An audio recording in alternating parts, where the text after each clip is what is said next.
ಈ ಟನಲ್ಲು ಮುಗಿದ ಮೇಲೆ ಬೆಳಕು ಬರುತ್ತೆ. ಹೋಪ್ ಪರವಾಗಿಲ್ಲ, ಕತ್ತಲಲ್ಲಿ ಹೋಗ್ತೀನಿ, ಬೆಳಕು ಬರುತ್ತೆ. ಇನ್ನೊಂದು ಟನಲ್ ಬರ್ಬೋದು. ಮೋಡ ಬಂದಮೇಲೆ ಮಳೆ ಸುರಿಯುತ್ತೆ, ಇನ್ನೂ ಕೆಟ್ಟ ಬಿಸಿಲು ಬರ್ಬೋದು. ಗಾಳಿ ಬೀಸಿದ ಮೇಲೆ ಹೂವು ಗಮ್ಮಂತ ವಾಸನೆ ಬರುತ್ತೆ. ಆಮೇಲೆ ಕೊಳತು ವಾಸನೆ ಬರುತ್ತೆ ಹೂವು. ಅದೇ ಹೂವು ಸ್ವಲ್ಪ ಹೊತ್ತಿಗೆ ಕಷ್ಟ ಬಂದಾಗ, ಕಷ್ಟ ಆದಮೇಲೆ ಸುಖ ಬರುತ್ತೆ. ಸುಖ ಬಂದಮೇಲೆ ಇನ್ನೂ ಕಷ್ಟ ಬರ್ಬೋದು.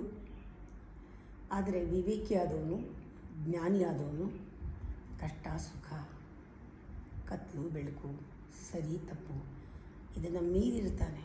ಅವನಿಗೆ ಗೊತ್ತು ಇದೆರಡೂ ಒಟ್ಟಿಗೆ ಬರೋದು. ಒಂದು ಮುಗಿದ ಮೇಲೆ ಒಂದು, ಒಂದು ಮುಗಿದ ಮೇಲೆ ಒಂದು. ಈ ಮುಖ ಕಾಣುತ್ತೆ, ಆಮೇಲೆ ಆ ಮುಖ ಕಾಣುತ್ತೆ. Pleasure and pain comes together. It is not different. Another side of the another face of the pain is pleasure. ಇದೆರಡು ಬೇರೆ ಬೇರೆ ಅಲ್ಲ. ಈ ಥರ ನೋಡಿದಾಗ ಹೀಗೆ, ಹಾಗೆ ನೋಡಿದಾಗ ಹಾಗೆ. ಅದರಿಂದ ಅದೆರಡಕ್ಕೂ ಮೀರಿದಿದೆಯಲ್ಲ ಬ್ಲಿಸ್ಸು, ಅದು ಕಾನ್ಫ್ಲಿಕ್ಟನ್ನು ಮೀರಿ ಹೋದರೆ ಮಾತ್ರ. ಅದು ಗೊತ್ತಾದವನಿಗೆ ಟನ್ನಲ್ಲು ಒಂದೇ, ಬೆಳಕು ಒಂದೇ, ಮಳೆನೂ ಒಂದೇ, ಬಿಸಿಲು ಒಂದೇ, ಎಲ್ಲ ಒಂದೇ ರೀತಿ ತಗೊಳ್ತಾನೆ. This is response.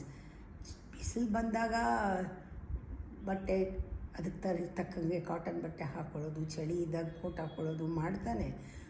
ರೆಸ್ಪಾನ್ಸ್ ಏನು ಅಂದರೆ ಅದನ್ನು ತಗೊಳ್ಳೋದು ರೀತಿ. ಅವನು ಏನು ಮಾಡ್ತಾನಲ್ಲ, ಹೇಗಿದ್ದಾನೆ ಅವನು ಅಂಟ್ಕೊಳ್ದೆ, ಅದು ಮುಖ್ಯ. ಒಪ್ಕೊಳ್ತಾನೆ ಅಂತಂದ್ಬಿಟ್ಟು ಬಿಸಿಲಿದ್ದಾಗ ಕೋಟ್ ಹಾಕ್ಕೊಳ್ಳೋದಲ್ಲ, ಹೇಗಿರಬೇಕು ಹಾಗಿರ್ತಾನೆ ಅಂತ.